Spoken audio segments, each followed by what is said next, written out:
I am Rohit. I'm going to give the presentation on videos from 71 to 75, and my ID is B161239. And my topics in these videos are from fitting branch normalization to understanding soft regression. But to understand fitting batch normalization, I am starting with batch normalization. So batch normalization, come to batch normalization. In the rise of deep learning, one of the most important idea has been an algorithm called batch normalization created by Sergey Lofi and Christian. Batch normalization makes hyperparameters search problems much easier and makes neural networks more robust of choice in hyperparameters. What are hyperparameters? Some of the hyperparameters like learning rate, iterations, hidden layers, hidden units, choice of activation functions. These are the parameters which influence the parameters like W and B. W and B are the values which we learn for the model for taking a good prediction. So batch normalization makes the hyperparameter search problems much easier for the model of neural networks. And when training a model like logistic regression, normalizing the input features can speed up the learning. So let's see how the normalizing of the input features can speed up.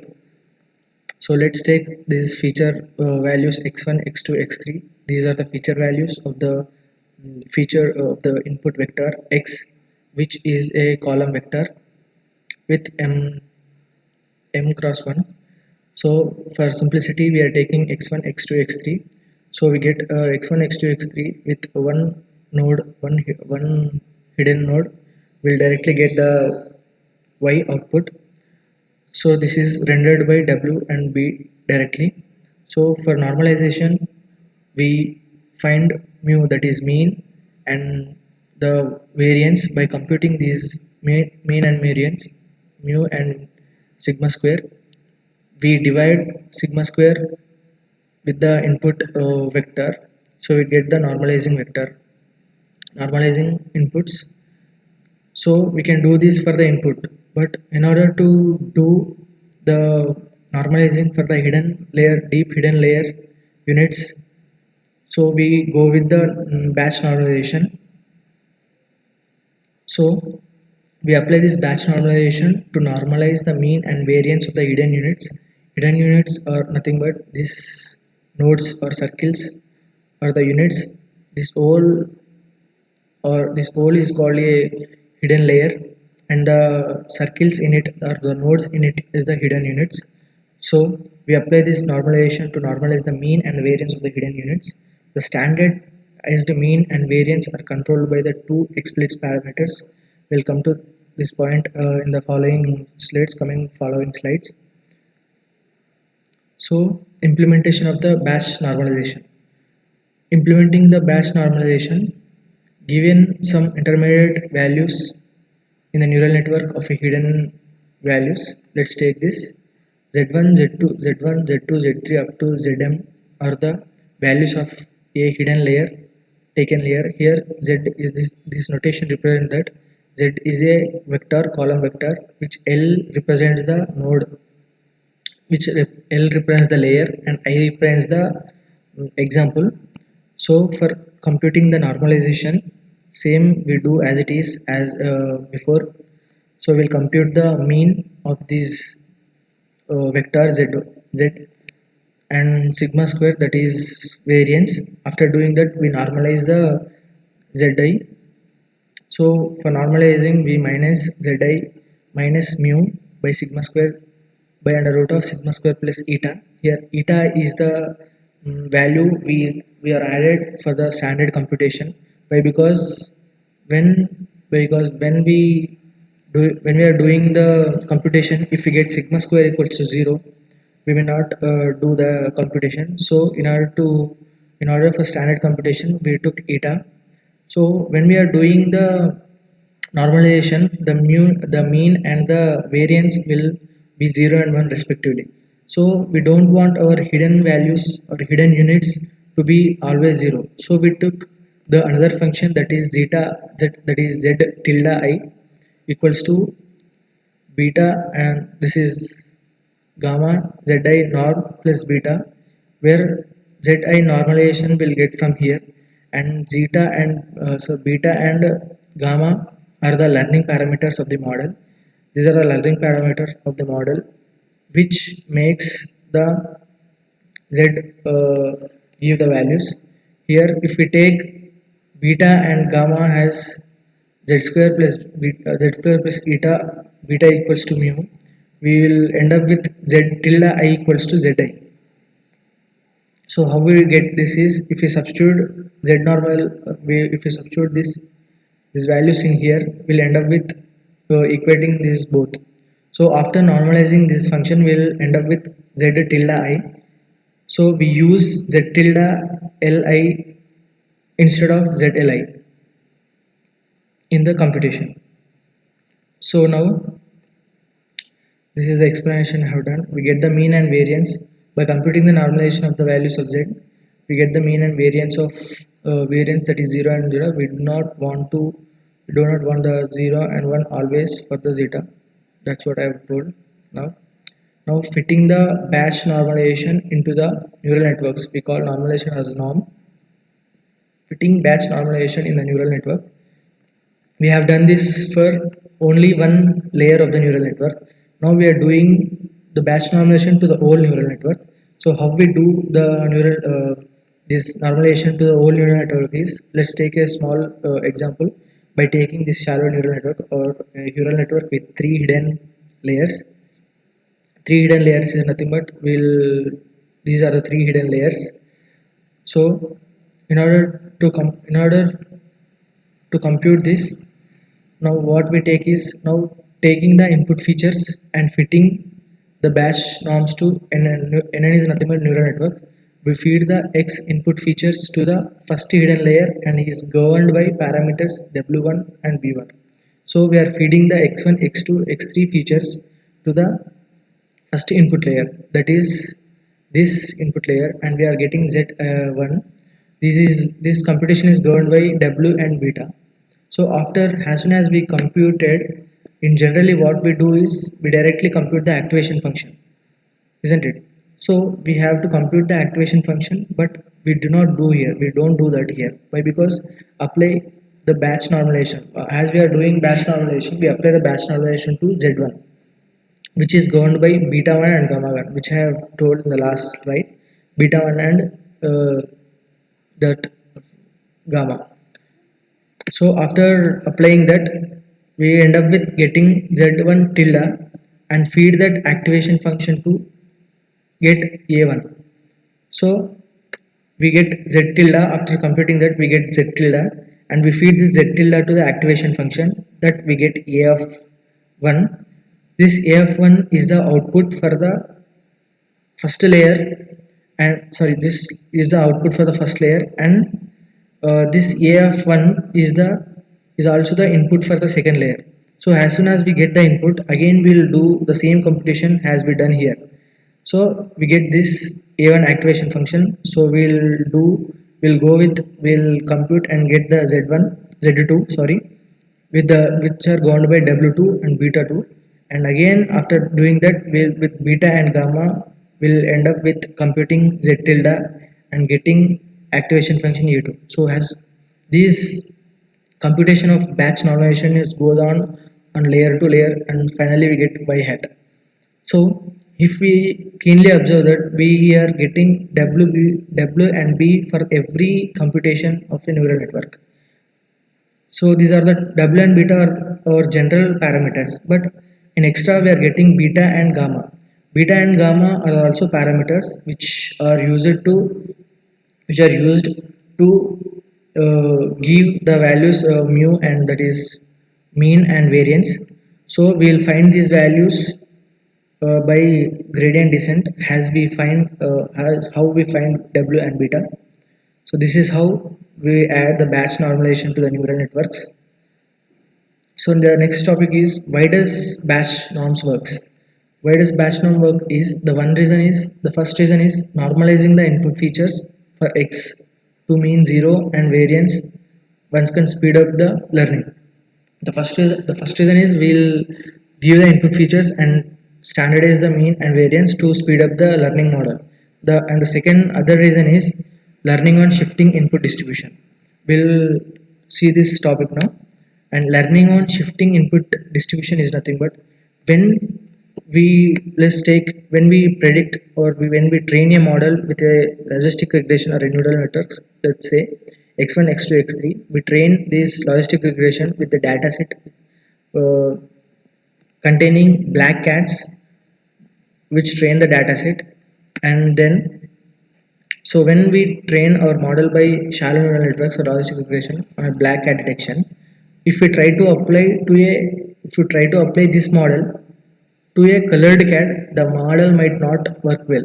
So when we train this model with the black cats and we apply this model to the colored cats, so we may not end up with getting the correct result.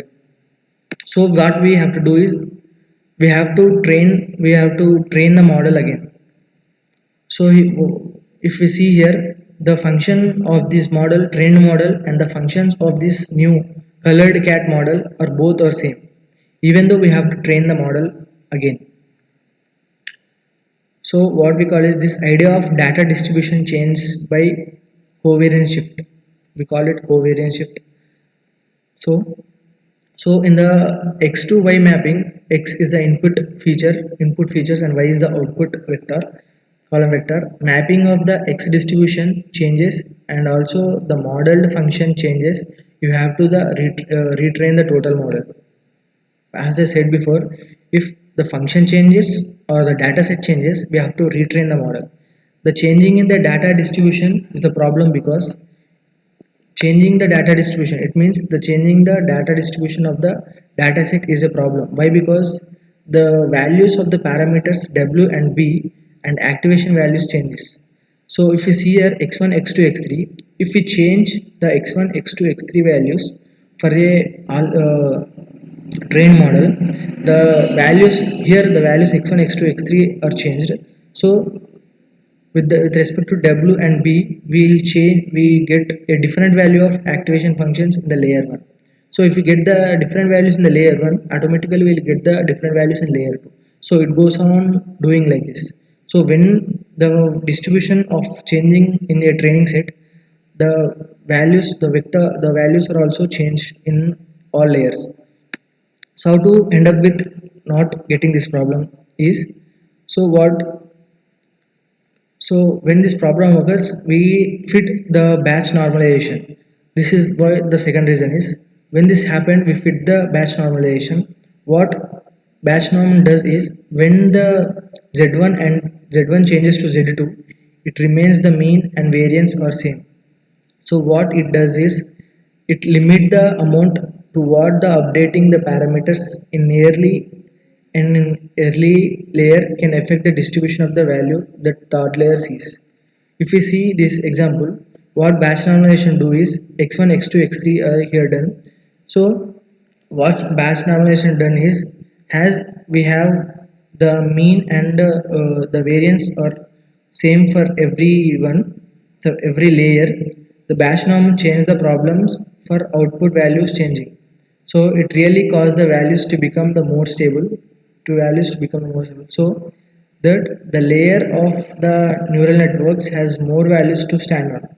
So what it does is it don't change the values much, it limit to a certain value, certain point. So if it changes more, the activation value of here won't change. So as if the values don't change here the values of activation fraction in the next layer also don't change much. So this is what the batch normalization will do when there is a data distribution change in data distribution. Now coming to the softmax regression. Softmax regression is used to train the model for multiple classes possible. The generalization of logistic regression called softmax regression. Let us try to recognize one of the multiple classes rather than just recognize the classes.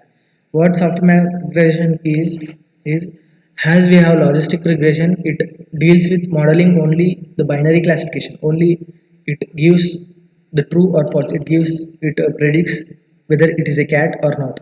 But what software regression do is we can predict multiple classes, more than two classes. That is, if you see here, we have a chick, a cat, a dog, a cola. Here we indexed everything. We indexed these labels with 0 1 2 3 4. Here we took the example that having the class with number 4. So the standard model for getting the neural network, we use a layer called softbank layer. So in logistic regression or neural networks, as we are doing with dealing with binary classification, we end up with having only two nodes here, only one node here. But in software regression, we end up the output node with four layers. As we took here four classes, we end up with having four. If we have n classes, we have n layers to represent the output. So you can see the next slide about the activation function. Okay, now the layer, so the computation is done as usual, but at the end of this layer, the output layer, the computation is done in a different way. So before seeing that, the prediction is done by the probability of every class is given by the conditional probability, that is probability of some class given x, given the data set, that getting the probability that a animal, same here, given a data set, getting the probability that it's a cat, giving the data x, getting the probability that is a dog. So we are using conditional probability here. So if you see here, softmax layer, this is the softmax layer, this last one is the softmax layer. So for we'll do this computation as how we do in logistic regression. We use z is equals to wx plus b, which is a linear function. We take this linear function and compute these values. But if we come to the activation function, we don't use the sigmoid function or RLU function. We use a different function, that is t is equals to e of z of l, zl, which is a vector of z, this z of the layer l. So zt is a temporary variable. We compute with this equation, we'll get t is nothing but the values. So what we do is, t is a vector which we get e with the values. E is equals to e power 5, e power 2, minus 1, 3, as z equals to 5, 2, minus 1, 3. So after that, for activation function, what we do is e power z, that is t by the summation of the all the exponential values. So we'll get the activation function here. So if you see here in the vector form, t equals to e power 5, e power 2, e power minus 1, e power 3, we'll end up with getting these values, exponential values, after computing this, and summing all these values, we got 7613. So t by 7613, if we compute this activation function, we will get each and every value like this for every node, for every hidden unit. So what this represent is 0.842 is 84%, 84.2 is predicting this value. This is 4.2 is predicting this value. This is 2% predicting this value. 11.4 is predicting these values. This is how softmax layer predicts. So if we take the example, softmax example, x1, we are taking x1, x2 as a features, two features, taking only one layer, that is output layer directly. So after doing that, we are computing z for each and every node and computing the values activation function as we have done before. So if you see that feature with x1, x2 with three classes, this color represents the three classes. It is going good work. If you take this everything example with different classes 3, here we have 4 classes, here we have 5 classes, here we have 6 classes. This is how the softmax example done. So understanding the softmax is done just now. Temporary variable. So this is in a matrix form. The softmax regression generalizes logistic regression to class C classes.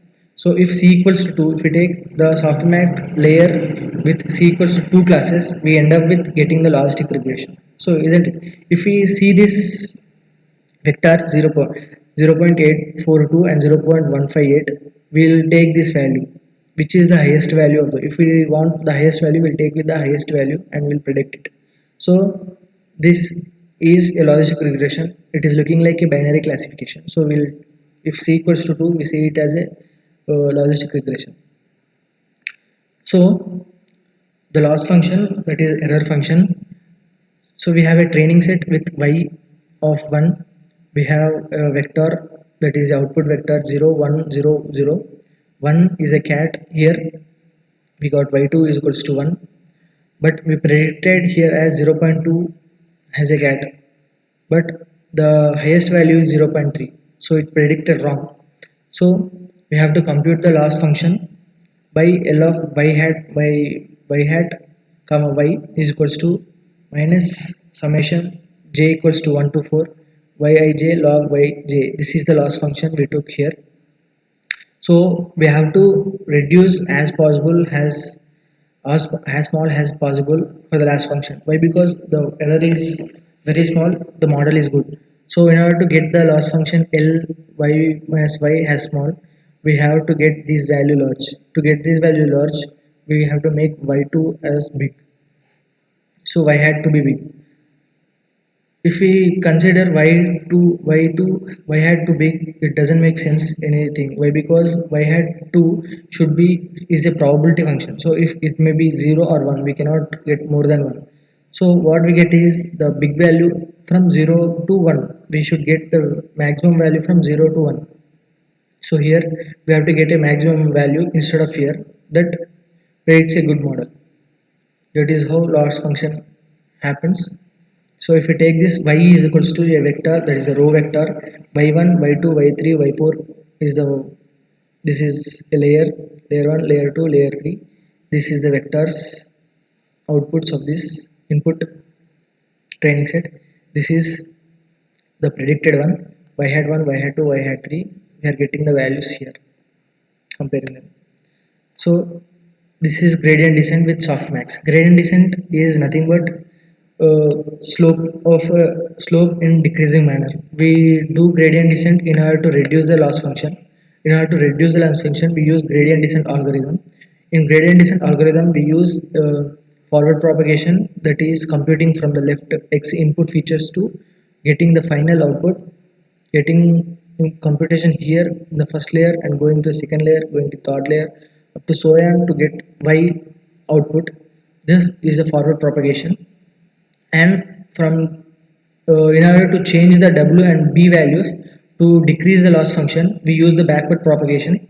Backward propagation is nothing but coming derivating the loss function or derivating the final value, that is z of l. We got the z of l with respect to some a, that derivating with z of a is equals to y hat minus y, that is derivating loss function with respect to z and derivating these values and going back up to x and changing the w and b values and doing it and doing and putting those values in the loss function and computing. If the error is again more, we have to again do the gradient descent function and so on up to the lowest loss value. And these are, yeah, have completed my presentation. These are my topics I have done now. Batch normalization, fitting batch normalization in neural network. Why does batch normal works? Softmax regression, understanding softmax regression. Thank you, sir.